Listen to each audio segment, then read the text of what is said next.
오늘도 세상의 분주함을 뒤로하고 예배 자리에 오신 여러분들을 진심으로 환영하고 축복합니다. 우리 옆에 계신 분들과 인사하며 시작하겠습니다. 주님의 평안이 함께 하시기를 바랍니다. 주님의 평안이 함께 하시기를 바랍니다. 모두들 평안한 한 주 보내셨습니까? 지난 금요일에는 우리에게 아주 특별한 날이 있었죠. 바로 제 80주년 광복절을 저희가 보냈습니다.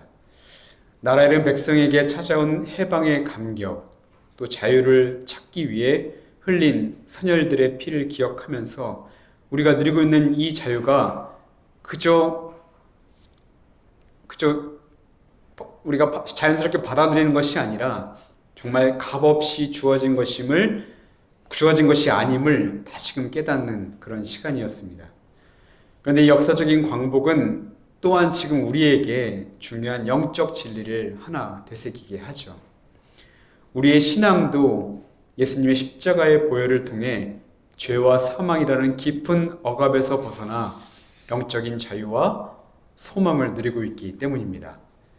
바라기는 오늘 선포되는 말씀이 우리를 묶고 있는 모든 거짓된 평화와 옛 습관을 태우는 진리의 불이 되어 우리의 매일이 영적인 광복절이 되는 복된 순간이 되기를 주님의 이름으로 축복합니다. 아멘. 여러분 혹시 큰 산불이 휩쓸고 지나간 그런 자리를 본 적이 있으십니까? 우리 지난 3월에 여기 의성과 이제 안동이었나요? 산천 지역에 이제 굉장히 큰 불이 일어나서 엄청나게 많은 나무들을 태우고 지나가는 안타까운 일들이 있었습니다. 잿더미가 되어버린 숲을 보고 있자니 정말 생명은 모두 사라지고 다시는 그 어떤 것도 싹트지 못할 것 같은 깊은 슬픔과 무력감에 빠지게 되었었죠. 그런데 한편으로 또 놀라운 사실이 하나 있었는데요. 생태학자들에 따르면 산불이 숲의 생태계에 긍정적인 영향을 주기도 한다라는 것이었습니다.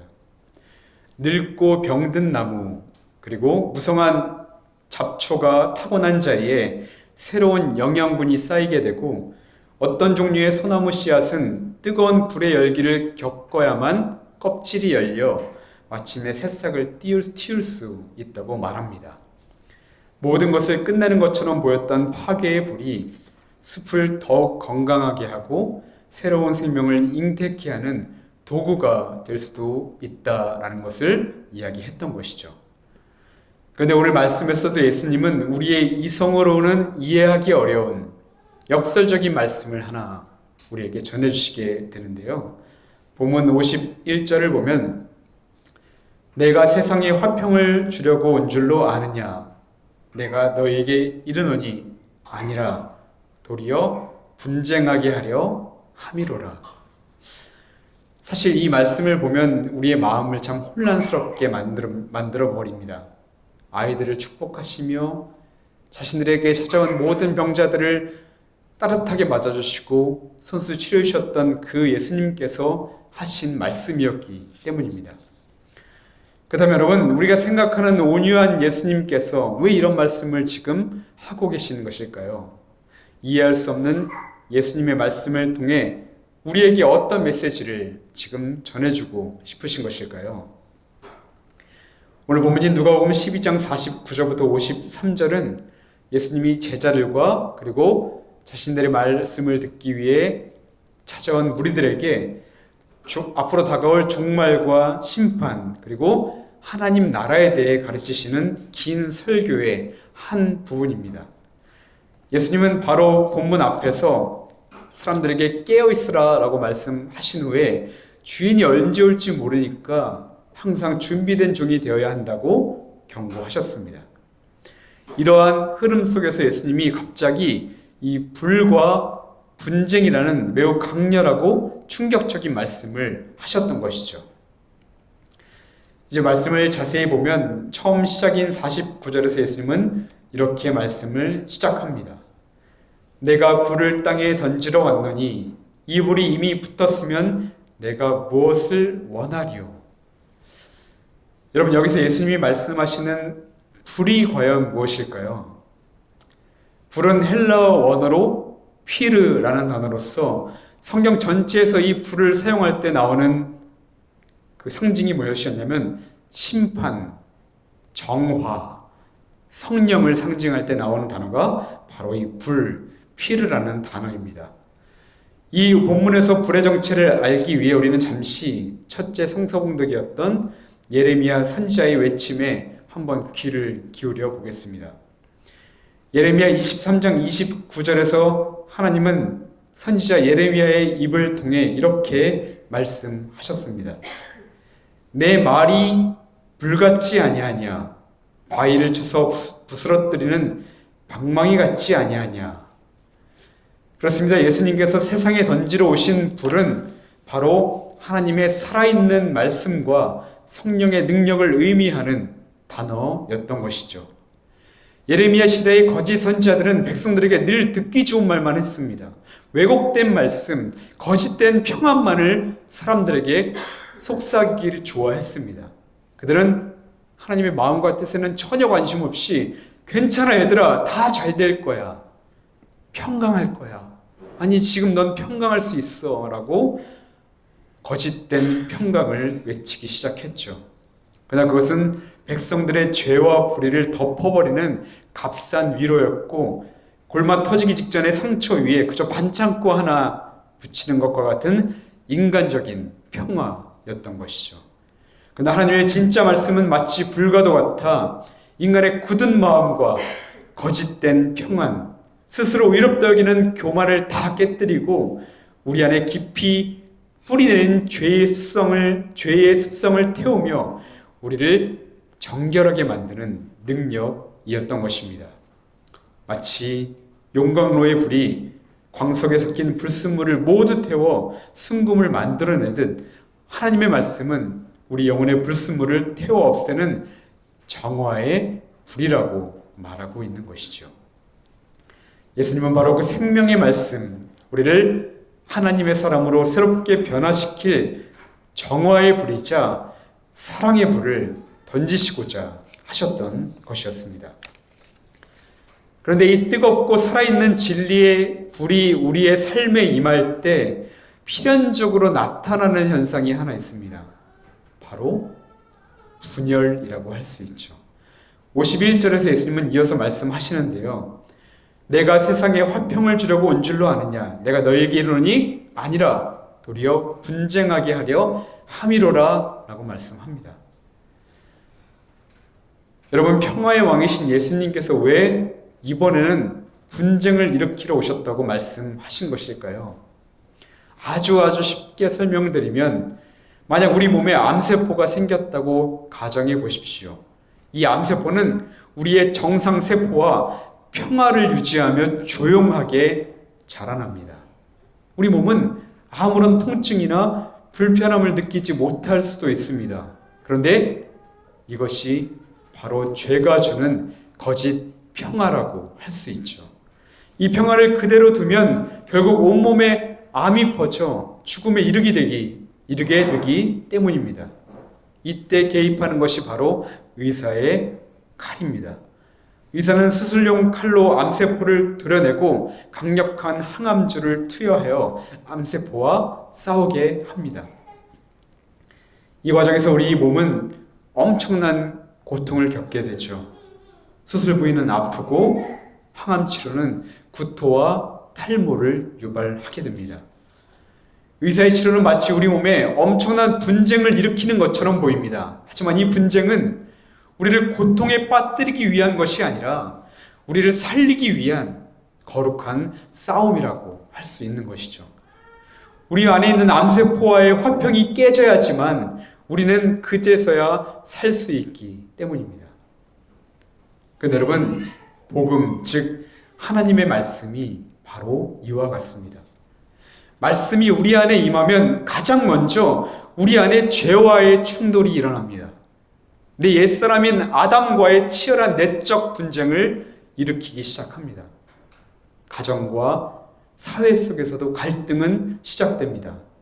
부모와 자식, 세대와 세대, 문화와 문화가 갈라지는 아픔이 생길 수 있습니다. 그러나 그것은 가정과 공동체를 파괴하는 것이 아니라 세상의 가치관과 우상숭배라는 거짓 평화로부터 우리 영혼을 구원하기 위한 하나님의 사랑의 수술이라고 말하는 것이죠. 이 거룩한 내적 분쟁을 통해 주님은 우리를 더욱 그리스도를 닮아가도록 빚어 가시기 때문입니다.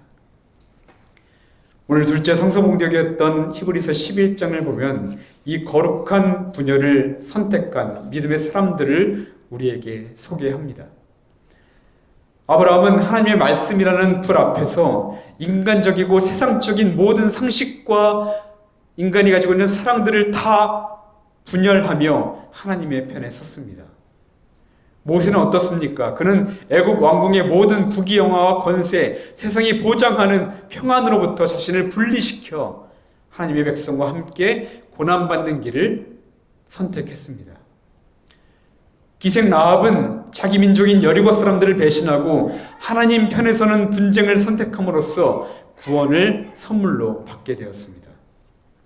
그들은 세상이 주는 안락한 평화 대신에 하나님이 주시는 참된 평화를 얻기 위해 기꺼이 세상과의 분쟁을 감수했습니다. 그들이 겪었던 분쟁은 갈등과 파괴를 위한 것이 아니라, 다시 강조하지만 영원한 생명을 위한 거룩한 불화, 거룩한 분쟁이었다고 할 수 있는 것이죠. 근데 여러분, 우리가 꼭 기억해야 할 것은 하나님의 말씀 앞에서 기꺼이 거룩한 분야를 선택하신 분이 또 한 분 있습니다. 바로 우리 예수 그리스도입니다. 예수님은 단지 세상에 불과 분쟁을 던지기만 하시고 자신은 멀리 떨어져 지켜만 보시는 방관자가 아니었습니다. 예수님은 이 거룩한 분쟁의 한가운데 서 계셨습니다. 오늘 본문 50절, 불과 분쟁이라는 말씀 사이에 예수님은 이렇게 고백하셨습니다. 나는 받을 세례가 있으니 그것이 이루어지기까지 나의 답답함이 어떠하겠느냐. 여기서 말씀하신 세례는 바로 십자가의 고난과 죽음을 의미합니다. 이 땅에 임할 정화의 불과 거룩한 분쟁의 중심을 당신께서 직접 고통으로 뚫고 지나가시겠다는 선언이었다는 것입니다. 그렇습니다. 예수님은 실제로 당시 종교 지도자들이 백성들에게 제공하던 안락하고 형식적인 사랑, 신앙, 즉 거짓 평화에 안주하지 않으셨습니다. 성전에서 장사하는 이들을 쫓아내셨고 그들의 탐욕과 위선을 꾸짖으시며 세상 권력과의 분쟁을 일으키셨습니다. 제자들마저도 예수님이 로마의 압제로부터 정치적 해방을 가져다 줄 것이라는 그런 세속적인 기대를 품었지만 예수님은 그들의 기대와도 분열하며 하나님 나라의 참된 의미를 가르쳐 주셨습니다. 십자가의 길에서 이 거룩한 분열은 극에 달합니다. 예수님은 진리를 외면하는 군중들, 자신을 조롱하는 사람들, 심지어는 자신을 배신하고 떠난 제자들과도 철저하게 분리되셨습니다. 그분의 길은 고독했고 그 선택은 즉각적으로 채찍질과 십자가라는 끔찍한 분쟁을 불러왔습니다. 세상의 눈으로 보면 예수님의 선택은 평화를 깨뜨리고 스스로를 파멸로 이끈 아주 미련하고 어리석은 행동이었습니다. 그러나 하나님은 그 거룩한 분야를 택하신 아들 예수를 통해 인류 구원의 길을 열기 시작하셨습니다. 그의 십자가에서의 죽음은 죄의 권세와 사망의 권세를 깨뜨리는 결정적인 승리가 되었고 부활을 통해 살아계신 하나님의 이름을 온 세상에 드러낼 수 있었던 것이었습니다. 예수님의 이야기가 우리에게 보여주는 분명한 사실이 하나 있죠. 우리가 주님의 말씀 앞에 설 때에 때로는 분쟁과 불편함과 갈등이 생기지만 바로 그 길 끝에는 비로소 참된 평안과 영원한 생명이 우리를 기다리고 있다는 것을 말입니다. 사랑하는 여러분, 이제 말씀을 정리하려고 합니다. 둘째 성서봉독이었던 히브리서 11장을 다시 보면 가장 많이 등장하는 단어가 있습니다. 바로 12번 등장하는 믿음으로라는 단어입니다. 믿음으로, 믿음으로, 믿음으로, 모두 믿음으로 하나님의 뜻을 따랐다고 말씀하죠. 근데 여러분, 그 믿음은 결코 그들이 스스로 만들어낸 결단이나 용기가 아니었습니다. 하나님의 말씀이 불처럼 그들에게 임했을 때 성령께서 그들 안에 일으켜 주신 바로 하나님의 선물이었습니다. 그들은 자신의 힘으로 거룩한 분야를 선택한 것이 아니라 그들을 사로잡은 말씀과 믿음이 세상과의 불화를 감당하게 했던 것이었습니다. 사랑하는 여러분, 오늘 우리에게도 동일한 말씀의 불이 던져졌습니다.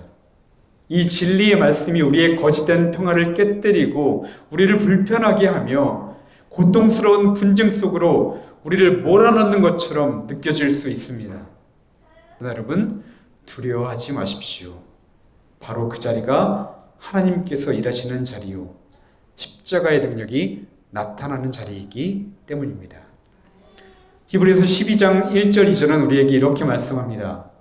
이러므로 우리에게 구름같이 둘러싼 허다한 증인들이 있으니 모든 무거운 것과 얼매기 쉬운 죄를 벗어버리고 인내로서 우리 앞에 당한 경주를 하며 믿음의 주요 또 온전하게 하신 이인 예수를 바라보자. 그는 그 앞에 있는 기쁨을 위하여 십자가를 참으사 부끄러움을 개의치 아니하시더니 하나님 보좌 우편에 앉으셨느니라. 아멘. 사랑하는 여러분, 우리의 시선을 다른 곳에 두지 말고 오직 십자가에 달리신 예수님께 고정하시기를 바랍니다.